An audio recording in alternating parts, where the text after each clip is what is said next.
Welcome back to the basement. I'm Steve Lewis. Today I'd like to talk about the summer of 1976.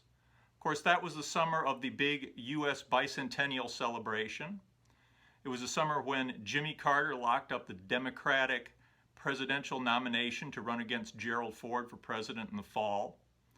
It was the summer that the 76 Montreal Olympics made a star of Nadia Comaneci. And the Viking 1 lander landed on Mars and sent back some really amazing photos. What was going on in the rock charts at the time? Of course, there were a lot of holdover albums from 1975 that were still doing big business well into 1976, including John Denver's Windsong album, Elton John's Rock of the Westies was still doing well, though it had been released the previous fall.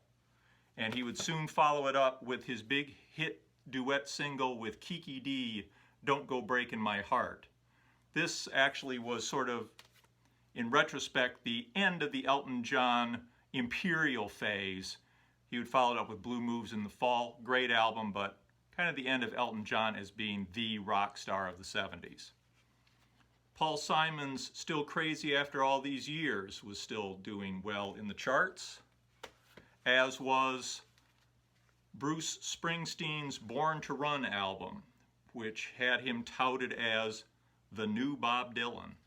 Of course, the old Bob Dylan was doing pretty well too, with his album Desire, one of his most highly charting albums, and a great album as well. In the more prog arena, you had Dreamweaver by Gary Wright, still doing well in 1976, and Electric Light Orchestra, Face the Music, featuring Evil Woman and Strange Magic, hit singles. Fleetwood Mac was laying the groundwork for their big breakthrough Rumors album in 1977 with the successful Fleetwood Mac album early in 1976. And the still perennial big selling Eagles' Greatest Hits had just been released and was high on the chart early in 76. David Bowie continued his string of classic album releases with Station to Station, featuring the hit single Golden Years. And Led Zeppelin released the Presence album in March of 76. The Rolling Stones were back with Black and Blue, featuring the hit single Fool to Cry. And Queen made their big breakthrough with Night at the Opera, featuring the magnificent and really wild Bohemian Rhapsody, one of my very favorites at that time.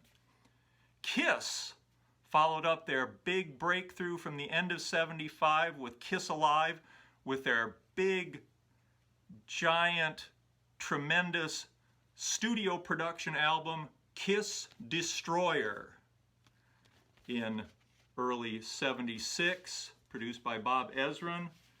There's the interior featuring Shout It Out Loud, Detroit Rock City, and Beth.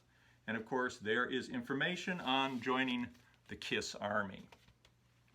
Paul McCartney and Wings released Speed of Sound with the hit singles Silly Love Songs and Let 'Em In. And in the summer of 76, launched the famous Wings Over America tour, which was one of the big cultural events of the summer. Speaking of live, Bob Seger began to break out nationally with the release of his double live album, Live Bullet. Let's open this thing up. There you go. And not to be outdone, and speaking of live albums, the live album of the year, probably the album of the year, was, of course, Frampton Comes Alive, featuring Show Me the Way, Baby I Love Your Way, and Do You Feel Like We Do, with Bob Mayo on the keyboards. Bob Mayo. And just in time for back to school, we got the very first Boston album released in late August. Not in time for any summertime chart activity, but certainly one of the big albums in the fall of '76, released in August of that year. As far as hit singles went, you had things like Disco Lady by Johnny Taylor, More, More, More by the Andrea True Connection, of course, Afternoon Delight by the Starland Vocal Band, major hit, John Sebastian's theme from Welcome Back, Kotter, called Welcome Back, Fooled Around and Fell in Love by Elvin Bishop, Sarah's Smile by Hall & Oates. On TV, we were watching things like One Day at a Time with Bonnie Franklin, Valerie Bertinelli, and Mackenzie Phillips, and the hilarious Snyder, the building superintendent. We had hard-driving crime shows like Beretta and Starsky and Hutch, and SWAT was a new release.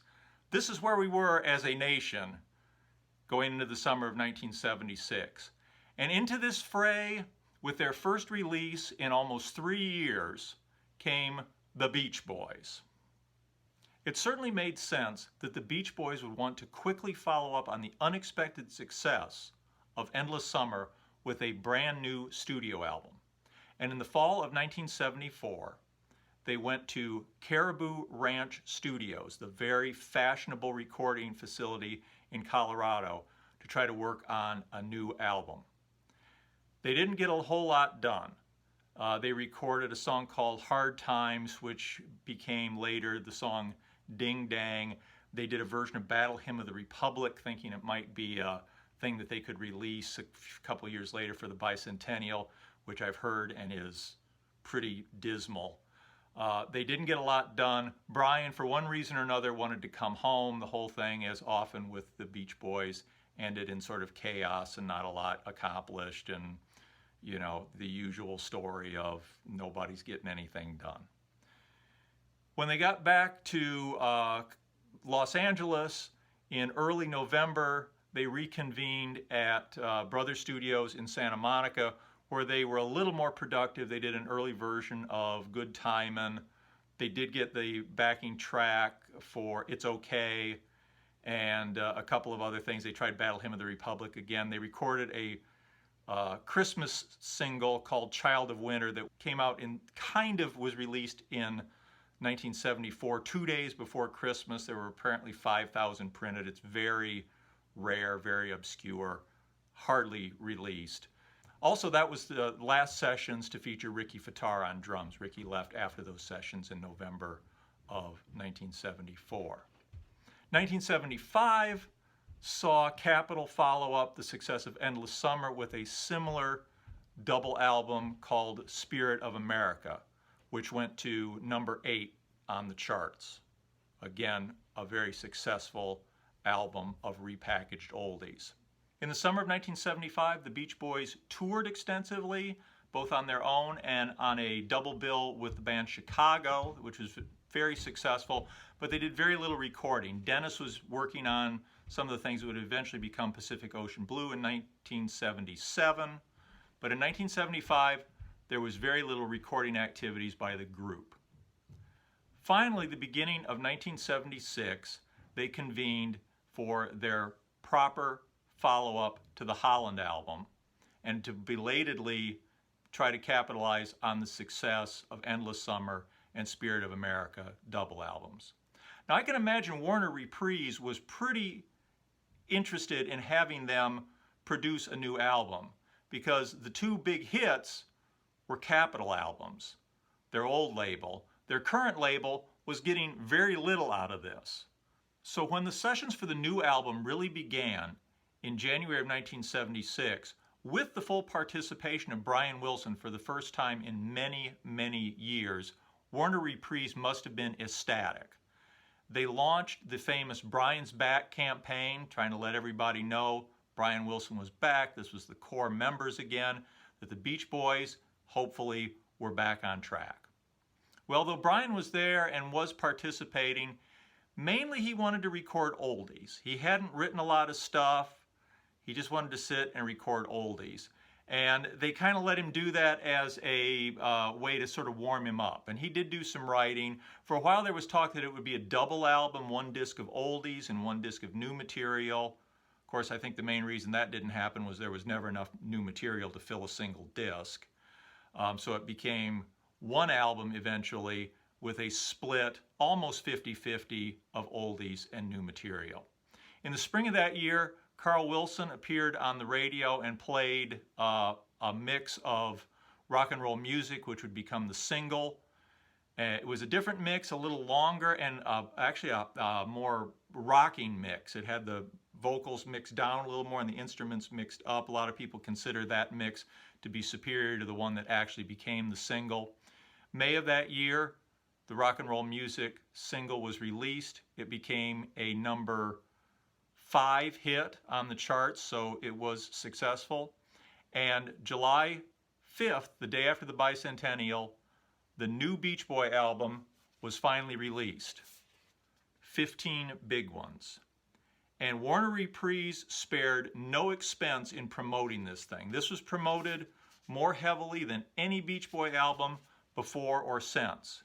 Has a big gatefold sleeve, as you can see, with lots of photos from the history of the band. The artwork there is by Kitty Hawk Graphics, Dean Torrance's company. They had promotional kites that featured the 15 Big Ones cover. They had Frisbees with Beach Boys 15 Big Ones, promotional Frisbees. There was a 6-hour radio history of the Beach Boys called The Best Summers of Our Lives produced. Dr. Pepper sponsored a TV special in August of that year called It's Okay that was produced by Lorne Michaels, who had recently completed his first year as producer of Saturday Night Live. Special features Dan Aykroyd and John Belushi. Mike and Alan appeared that August also on the Mike Douglas Show, which was an afternoon talk show, kind of like the Ellen Show is nowadays, where people would come on to promote, you know, whatever it was they were promoting, a movie or a book or a diet or whatever. It was interesting to me that the Beach Boys at this time were a big enough thing that they were willing to book just Mike and Alan on the show. They didn't require the whole band to be there, which kind of showed, you know, the Beach Boys had a little cachet. If they're willing to, hey, we'll take Mike and Alan by themselves. I don't think anybody would do that nowadays. Huge, huge promotion. And 15 Big Ones reached number 8 on the chart. So it was not entirely in vain. This was the highest charting album by the Beach Boys for a very long time, and the highest one that they would ever chart again. So, is 15 Big Ones any good? I'm afraid we'll have to leave that question for next time. I've run a little long giving background on this. I'd like to do a track-by-track discussion of it in the next video, 15 Big Ones Part 2. I hope you enjoyed this. If you did, please like and subscribe. Thanks for watching. We'll see you next time. Bye.